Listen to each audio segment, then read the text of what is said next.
Bismillahirrahmanirrahim. Assalamualaikum warahmatullahi wabarakatuh. Alhamdulillah rabbil alamin. Nahmaduhu wa nasta'inuhu wa nastaghfiruh wa na'udzu billahi min syururi anfusina wa min sayyiati a'malina.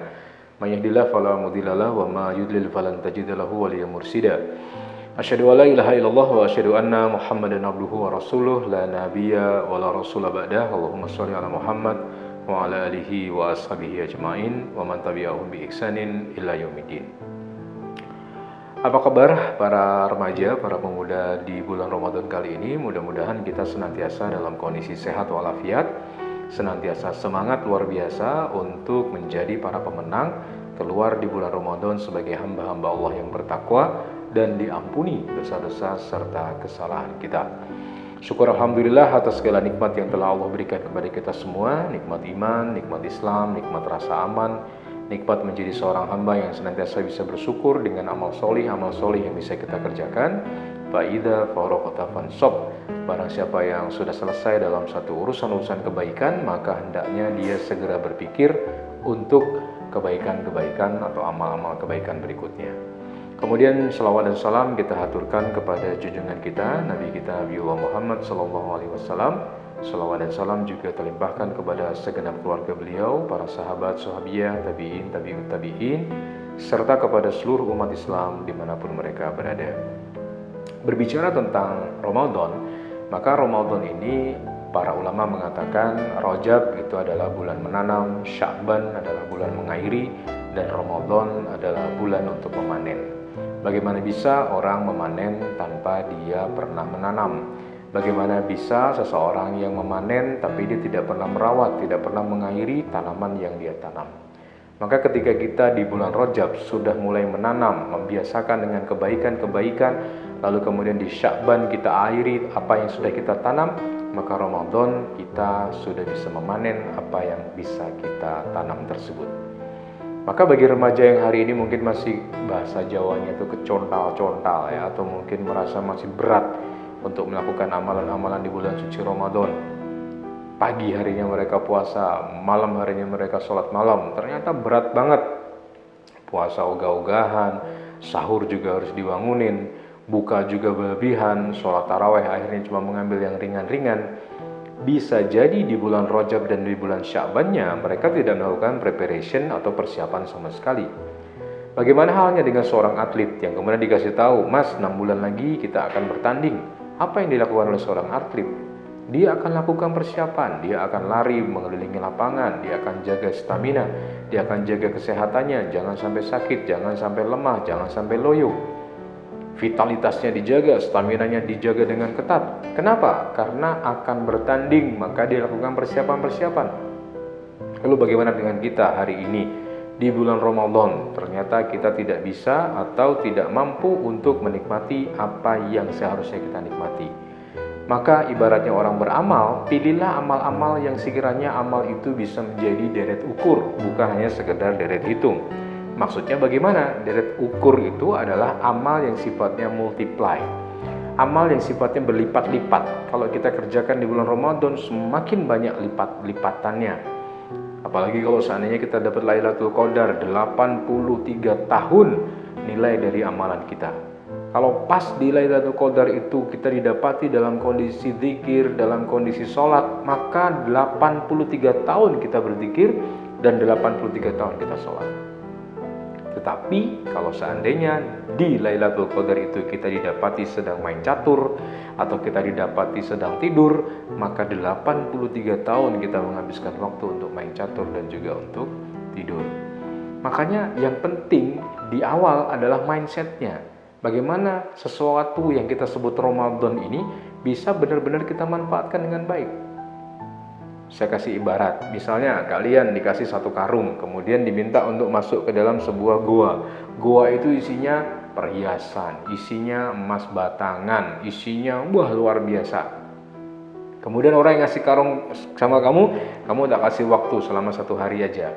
Ambil sebanyak-banyaknya, semaksimal yang kamu bisa ambil. Orang cerdas, dia tidak akan meluangkan waktu sedikit pun, tidak akan melewatkan waktu sedikit pun. Kecuali dia ketika masuk goa, dia langsung ambil apa yang bisa dia ambil, perhiasan kayak gelang, cincin, anting-anting, kalung, apa saja. yang bisa dia ambil, emas batangan masukin ke karung. Karena apa? Waktunya pendek. Akhirnya digunakan sekuat tenaga ya yang bisa dia gunakan. Tapi bagaimana dengan orang yang tidak paham? Dia akan jalan kontai, santai ya. Dia bawa karung juga santai, dia cuma lihat-lihat kanan kiri kanan, oh emas, oh batangan, oh perhiasan. Akhirnya waktu habis dia cuma dapat sedikit saja.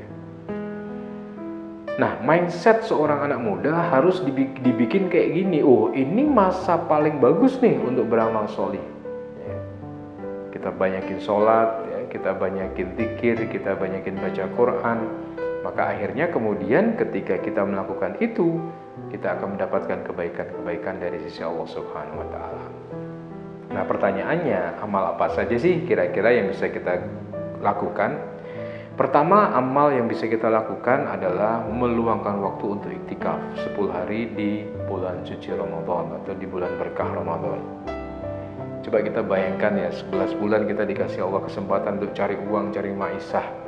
Maka persiapan finansial sebelum masuk Ramadan itu juga penting. Bagaimana menyediakan budget untuk 10 hari terakhir kita kasihkan keluarga, sementara kita betul-betul memutus mata rantai kita dengan dunia dan kita benar-benar masuk masjid meluangkan 10 hari full untuk beriktikaf.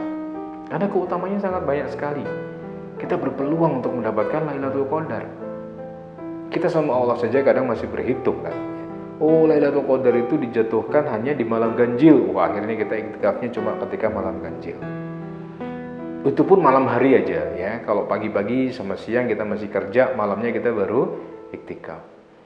Oh, malam ganjilnya itu ternyata malam ganjil yang malamnya itu mendung, malamnya itu cerah, tidak hujan, tidak panas. Kemudian pagi harinya itu mendung. Maka kita hanya ngambil yang bagian-bagian itu saja. Sementara di malam harinya ternyata di masjid kita cuma pindah tidur, tidak melakukan apapun untuk menambah amalan kita. Orang bisa berlatih panah sampai kemudian dalam jarak 50 meter dia bisa tepat sasaran. Itu tidak mungkin kebetulan kan. Dia harus latihan dulu. Sekali, dua kali panahnya itu melenceng jauh, bahkan mungkin kena tetangga, bahkan mungkin ke pohon. Dia bisa tepat sasaran itu setelah latihan yang kesekian kali. Kita mungkin lihat orang sirkus ya, memainkan bola kayak gitu, memainkan botol ya, dilempar-lempar. Itu dia bisa melempar botol dengan bagus itu setelah sekian ribu botol sudah pecah pada saat dia latihan. Lalu bagaimana mungkin kita tidak pernah melakukan apa-apa, tiba-tiba kepingin mendapat Lailatul Qadar dengan gaya yang santuy-santuy seperti itu? Makanya yang menjadi jawaban kita adalah seberapa serius kita ingin mendapatkan Lailatul Qadar dalam amalan bernama iktikaf. Yang kedua, amal yang paling baik atau amal yang bisa kita lakukan di bulan Ramadan yang utama adalah tarawih atau sholat malam. Dirikanlah sholat tarawih bersama dengan jamaah, bersama dengan warga sekitar. Kalau misalnya pada saat habis isya kalian bisa sholat tarawih, nanti malamnya kalian bisa sholat lagi. Biasakanlah menghidupkan malam-malam di bulan Ramadan dengan berdiri untuk sholat menghadap Allah Subhanahu wa Ta'ala.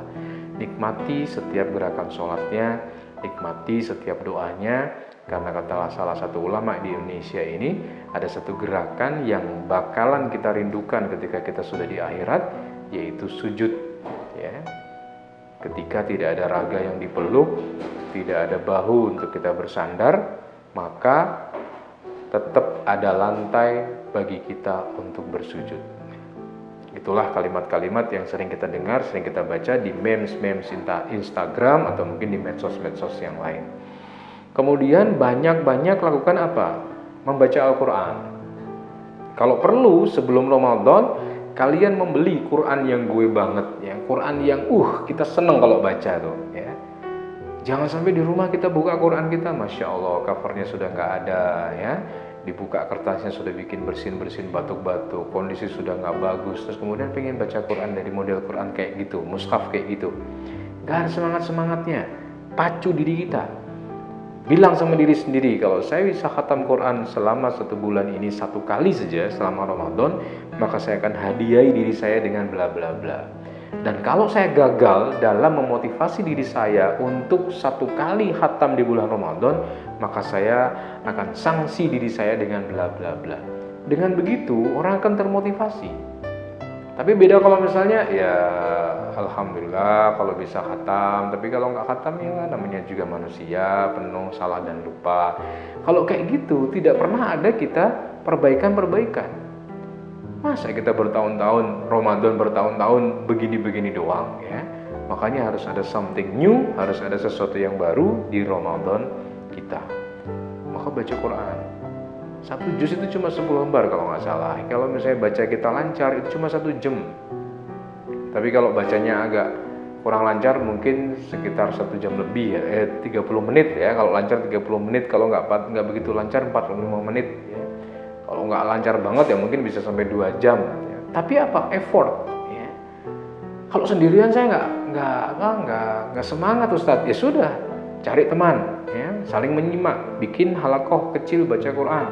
Kalau mereka yang sudah berkeluarga ya baca sama istrinya, sama anaknya, hidupkan Quran di dalam rumah kita. Ini syahrul Quran, bulannya Al-Quran. Maka mudah-mudahan setelah Ramadan selesai itu bisa menjadi semacam apa? Trigger ya, pelatuk ya. Yang ketika start itu memang berat, tapi lama-lama ketika jalannya itu sudah smooth, gelindingnya itu enak. Tapi kalau gelindingnya aja nggak pernah bisa, maka bagaimana mungkin? Kemudian yang berikutnya, di bulan ini banyak-banyakin sedekah. Harta harus kita cari, tapi harta harus menjadi kendaraan bagi kita untuk menuju surga. Jangan sampai harta yang kita cari banyaknya itu siang, pagi, sore, malam, justru nanti menjadi kendaraan kita di neraka hingga akhirnya berubah menjadi ular yang sangat besar, melilit leher kita hingga kemudian kita tercekik. Cari harta sebanyak-banyaknya. Cari penerima manfaat yang banyak. Santuni orang-orang yang hari ini berbuka puasa. Mungkin cuma 1 bungkus, 2 bungkus, 3 bungkus, 4 bungkus. Itu lebih baik ya, daripada kemudian kita sama sekali tidak pernah melakukan itu. Coba cari apa yang bisa kita sedekahkan di bulan suci Ramadan ya. Dengan begitu akan mendidik diri kita untuk menjadi pribadi yang baik hati, melembutkan hati kita, tidak menjadi pribadi yang kikir, pelit. Kita kalau minta sama Allah aja minta dikasih sesuatu yang banyak, yang berkah, yang luas. Sementara kalau kita mau ngasih sama orang, kita cari yang bekas-bekas ya. Ada kucing datang kita kasih banteng itu yang kepalanya, yang kita udah nggak mau ya. Kita kasih durinya, dagingnya kita habisin sendiri ya. Sedekah sama hewan aja kita milih-milih sesuatu yang kita sudah nggak mau baru kita kasihkan. Padahal kalau kita minta sama Allah, kita mintanya itu yang bagus-bagus, yang keren-keren. Ngasih orang baju juga baju bekas ya. Kenapa enggak kemudian di bulan Ramadan kita beli baju, kemudian kita bungkus yang rapi, tiba-tiba kita kasihkan orang, Pak ini ada baju baru buat Anda. Masya Allah, lihatlah senyum di wajahnya, matanya yang berkaca-kaca menerima baju dari kita, yang mungkin bagi kita itu biasa, tapi bagi beberapa orang itu sangat luar biasa. Berbuat baiklah, berbagilah, karena dengan begitu nanti kita akan tahu bahwa banyak orang-orang yang tidak seberuntung kita, yang sangat menghargai pemberian-pemberian kita. Kemudian di bulan suci Ramadan ini perbanyaklah istighfar. Para sahabat ketika akan memasuki bulan Ramadan, mereka senantiasa berdoa 3 hal. Sebelum Ramadan datang mereka berdoa, 6 bulan sebelumnya mereka berdoa, ya Allah sampaikanlah kami di bulan Ramadan. Pada saat bulan Ramadan datang mereka berdoa, ya Allah jadikanlah kami itu bersemangat dalam beramal. Ketika Ramadan selesai mereka berdoa, ya Allah terimalah seluruh amal-amal kami di bulan Ramadan. Makanya para sahabat dahulu tidak menyia-nyiakan peluang-peluang kebaikan. Ada seorang sahabat punya kebun kurma banyak sekali. Lalu kemudian datang kepada Nabi, ya Rasulullah, aku mendengar engkau mendapatkan wahyu, tidak akan sampai kepada engkau kebaikan yang sempurna sebelum kau wakaf, sebelum kau sedekahkan barang yang paling kamu cintai. Saya mencintai kebun-kebun itu ya Rasulullah, saya sedekahkan semua untuk Islam. Masya Allah ya, sedekah itu yang baik ya. Kemudian perbanyak istighfar, bertobat kepada Allah atas segala apa-apa yang sudah kita lakukan ya. Mudah-mudahan Allah Subhanahu wa taala memberikan inayahnya sehingga kita terus berada di jalan taat dan terus menghindari jalan-jalan maksiat. Saya Burhan Sodik, terima kasih banyak, semoga berkah. Alhamdulillah. Assalamualaikum warahmatullahi wabarakatuh.